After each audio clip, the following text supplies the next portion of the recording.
nagpakulo ako guys ng ano, kumulo, tapos na to kumulo kanang luya o turmeric dahil first time ako nagkaroon ng gout attack. Napakasakit ng ano ko, ng tiil. Ito sakit, namamaga. Yan mula kaya itong luya, iinumin ko ito. Pinakuluan ko, tapos nilagyan ko ng luya at nilagyan ko na rin ng honey ng kunti lang para may lasa. Kaya susubukan ko ito dahil napanood ko lang ito sa video ni Dr. Gary C na ang luya daw ay mabisang gamot para makapagtanggal ng arthritis, gout arthritis. Kaya susubukan ko ito, iinumin ko ito.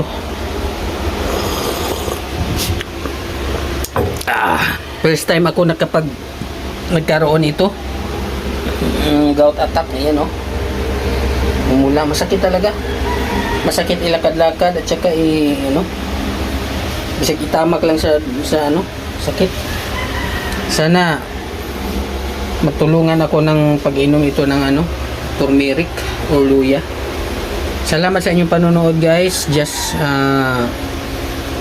Just watch and comment and share, and kung sa mga bago pang pasok sa aking channel, baka naman i-subscribe nyo din ako at hit the notification bell all para palagi kayong updated sa mga video ko. Kung magbibideo ako, magpo-post ako. So ingat tayo sa ating kalusugan mga kaibigan, dahil ang kalusugan ang importante sa lahat. Hindi tayo makapagtrabaho, hindi tayo pamumuhay, lalong-lalo na breadwinner tayo sa atong pamilya.